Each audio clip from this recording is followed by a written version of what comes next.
दर्शकवृन्द नमस्कार। आजको कार्यक्रममा हामीले खास गरी नेपालमा बाध्यकारी देह व्यापारमा अर्थात् देह व्यापार गर्न परिरहेका नेपाली महिलाहरूको अवस्था अनि त्यसमा काम गरिरहेका संस्था र त्यसमा बाहिरबाट अर्थात् विदेशबाट विभिन्न संस्थाहरूले सहयोग गरिरहेका पनि छन्। त्यसै अन्तर्गतको अस्ट्रियाको KFB-DKA अस्ट्रिया नामक संस्थाले रक्षा नेपाललाई सहयोग गरिरहेको छ र रक्षा नेपाल मार्फत धेरै नेपाली महिलाहरू लाभान्वित भइराख्नु भएको छ। आज हामी यसै विषयमा कुराकानी गर्छौं यही KFB-DKA अस्ट्रियाका प्रोजेक्ट अफिसर आन्ड्रियासँग। Andrea, you are welcome in our program. Namaste and thanks for the invitation. Okay, you have long experience visiting Nepal. You have visited many parts of Nepal. You have talked with lots of Nepali women as well. How do you analyze the overall situation of Nepali women? Nepal is a very diverse country with diverse ethnicities and people here. But in general, I would say that women are still having not the role they deserve. So they are still the lower part of society, and they have to struggle very hard, and they work very hard from early morning till late in the evening. That is really all the time surprising for me. In your experience, in your notice, what are the major factors that are leading them to limited in this situation? I think that's has its history in the tradition, in the society, in the cultural background of the country and of the Nepali society, which is not easy to overcome. I think in the modern world, maybe slowly there should be an opening up for the equal rights of women, and we have to empower them and to strengthen them, and also to create awareness among the male and among the men that the society has to change towards if they want to be part of the global community. Okay. In this context, KFB-DKA Austria is supporting Nepali women through Raksha Nepal, yes? Yes. Why are you making this support for Nepali women through Raksha Nepal? I'm representing a women's organization also, that is KFB Austria, the Catholic Women's Organization, and they have as their vision, they want to strengthen and empower women in other countries and continents. So that's very natural that we are supporting a women's organization in Nepal, and moreover, it's very important to be on the side of the most discriminated women in Nepal, and these women who are trafficked, who are in forced prostitution or in very unhealthy businesses. Which kind of support are you making for the empowerment of these Nepali women? Yeah, first and foremost, I have to say that I think 90% of these women, they do not want to work in that business. They are forced because of poverty. And we have to offer them alternatives and other options to earn a living. And that's why we are supporting skill training and vocational training for the members of the Raksha groups. They have formed groups in their respective settlements or areas. And that is the first step, to organize themselves, to talk with each other, to open up, and then together find solutions to change their lives. Yes, Raksha Nepal is planning to provide or to train more than 500 Nepali women who are working in the forced prostitution sector.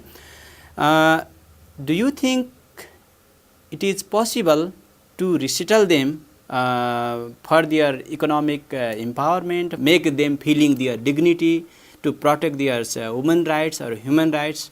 Is it possible by providing that kinds of vocational training? I think it's not enough just to provide training. We also have to strengthen them personally, emotionally, and to consult them to overcome their traumas, and to go with them hand in hand. It's not a process that is done with a 2 months training program, but if they feel the solidarity of their group and other women, they will definitely can change their life and live a life in dignity, and will earn their living in a different way. Have you talked with them, those who are working in this area? It means forced prostitution sector. Have you talked with them? Yes, I've spoken to several of these women. What do they say regarding the reasons behind that working condition? I think most of them, they didn't know what what was expecting them. So they were just out of any difficult situation in the family, sent to Kathmandu or came voluntarily, and they just wanted to find a decent work. But somehow they were trapped. No, they were through false information. They came into that business, and they saw no other solution than to continue. They are stigmatized by their families, so they cannot speak about it at home. They're not even possible to inform parents what they are doing, because otherwise they are out of their own families. So they are in a very difficult situation, and they are suffering a lot, but still I can see a lot of power and a lot of strength in them, that they really want to change their lives. They are working in different restaurant, massage center and other areas as well. Which kinds of discrimination and stigma, discrimination and torture are they facing?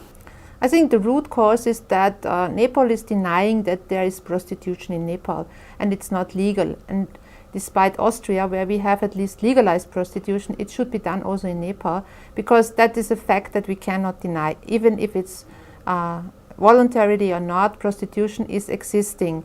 And with denying these facts, these women are facing a lot of problems, because then if police comes, then they are the culprits. But in fact, they are the victims. They are thrown out from some places. They are shouted. I know, there are so many different tortures you cannot imagine. And even the working condition and the places where they stay are very shocking. You are working in other countries as well for the empowerment of women. Yeah? Yes. In South Asian countries as well. I'm also in charge of India, Yeah. And we also have programs in the Philippines and Sri Lanka and Papua New Guinea. So some of the Asian countries we are covering with our And programs. your working area is same as Nepal or different? More or less. I think we have to see the local context where people are in danger, where women are discriminated. We try to support them. It's not only sex workers or prostitutes. That can even be some rural development programs where we try to educate women or see the health aspects for them. We are supporting street children programs and also community development in various areas. In case of sex worker or prostitution sector, do you see similarities and differences but when you compare India and Nepal or Philippines and Nepal? What are the similarities and differences? I think in most of the Asian countries it's a denied fact that prostitution is existing. But is it said? It's said that it is the oldest trade of the world. So it will ever be there and it will ever exist. Only what we can do is to restructure the framework of prostitution. I think the Nepal society and the government should recognize these women who are working in this sector and give them their labor rights that they are deserving. And it should be avoided that forced and that very forceful and trafficking prostitution which is existing. Could you please share your own experience, Austrian experience? What was the situation before the sex business was not legalized, and after the legalization of sex business? Maybe I'm too young for that question because since I remember it was always legal. It has a quite strict framework where they have to register the women, they get health checkups, and somehow they are a little bit protected. Of course, there's also that hidden prostitution and trafficking from Eastern European countries, but at least the Austrian society is accepting that these women work in that sector, and so that gives them a little bit of dignity. There are, as you already mentioned, there are many problems in Nepal, especially in case of women. But you are selecting for the betterment of women who are working in prostitution, post-prostitution area, or who are working as sex worker. Why are you selecting this group of women? Here are women helping women, and I think they always have open ears and eyes for women in need, and that's very impressive. So that's why KFB and DK Austria are supporting Raksha Nepal. Raksha Nepal is implementing or conducting different activities, counseling, legal support, shelter service, education for the children's. Different activities are run under Raksha Nepal. Which activities or which program is more impressive I in would your personally, experience? Yeah, I see for people and seeing the project, it's very touching that these children of the prostitutes get some possibility for education and somehow living like a family in together and having a family life. But I think the most important activity that Raksha is doing is that advocacy work on in the society and on a political level.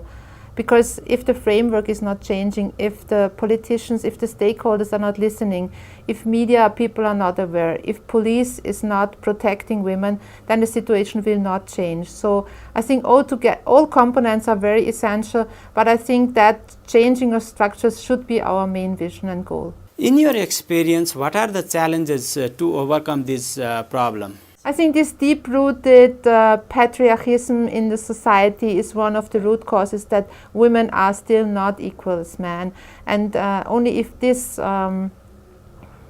perception is overcome, then the society can change and will be open for respecting all humans. Other activities should be integrated. Until we integrate all activities in one program, the problem can't be solved forever. Yes, separate program is not enough to address these lots of problems, chunk of problem. Yes, which kind of activities should be integrated to solve this problem forever?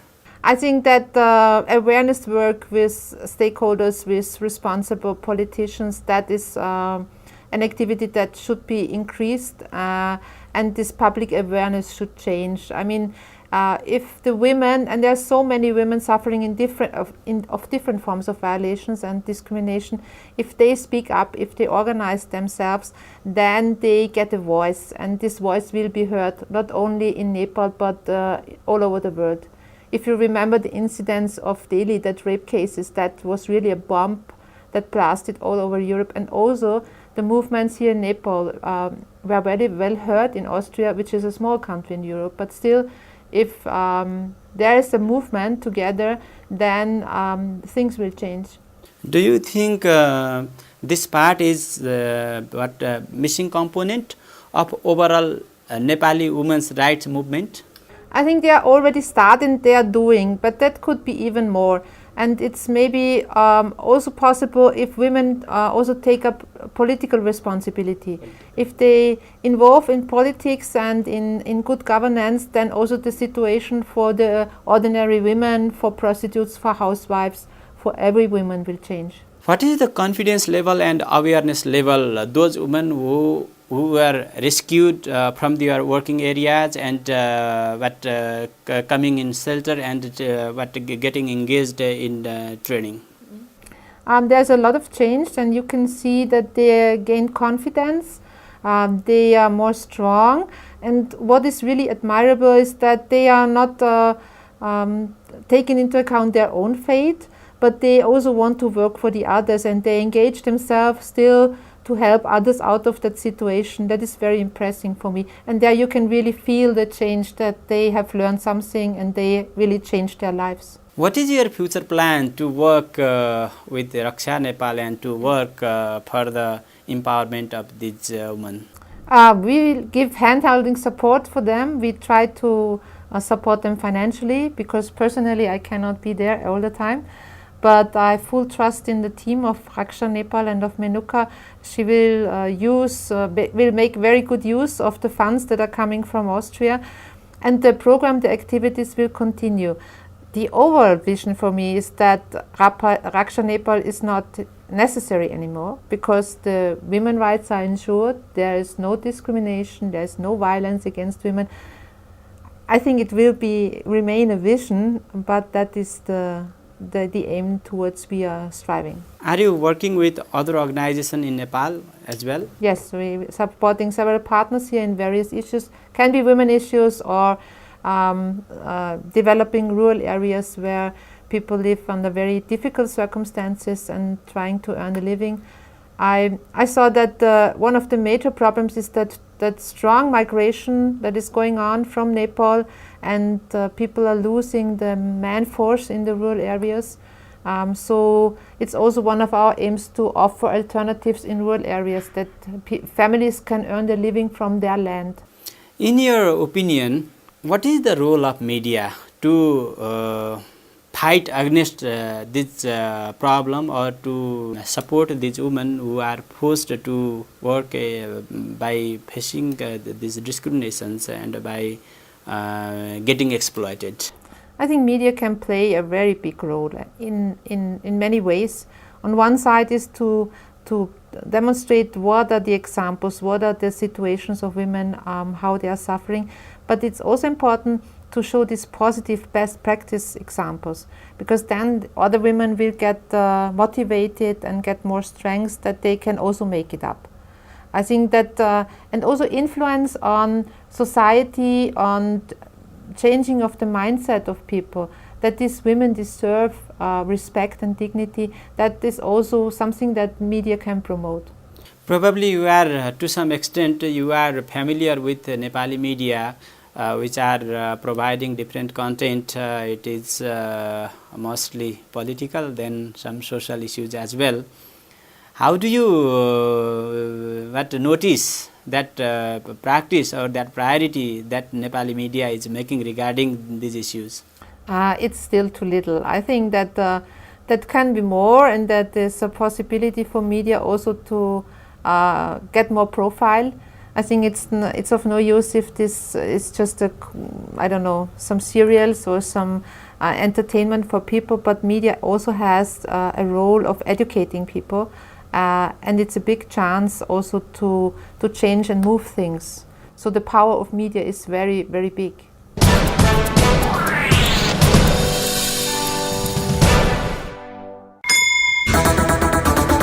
हातमा उपहार, साथमा हिमाल।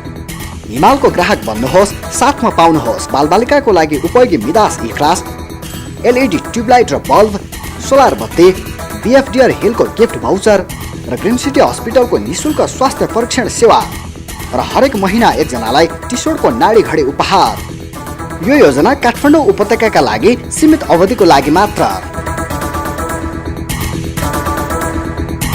हिमाल खबर पत्रिका हरेक आइतबार।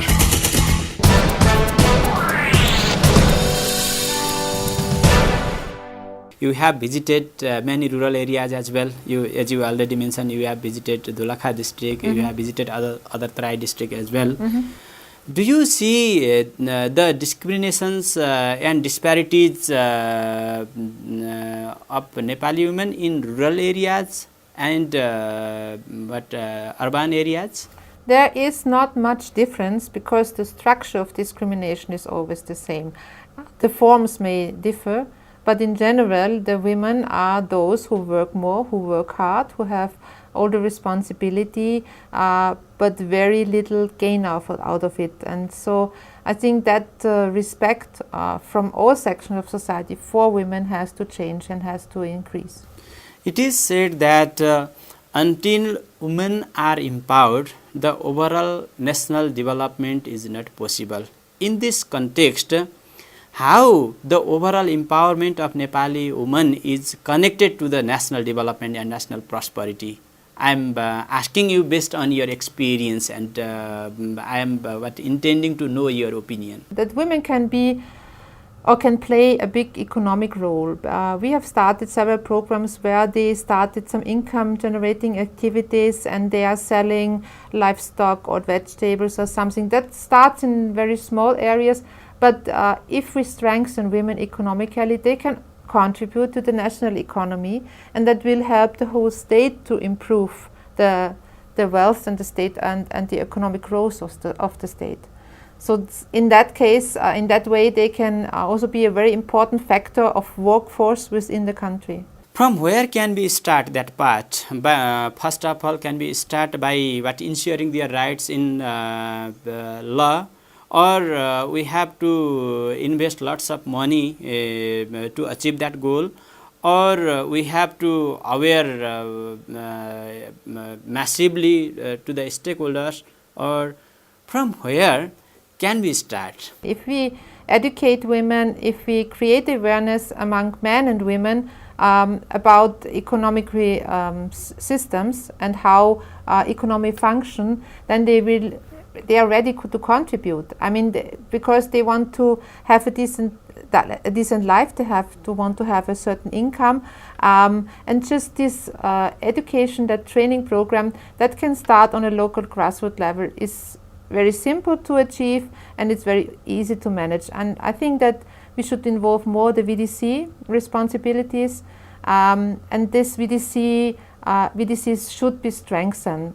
politically as well as economically. And because development always starts in the small pockets on the grassroots level.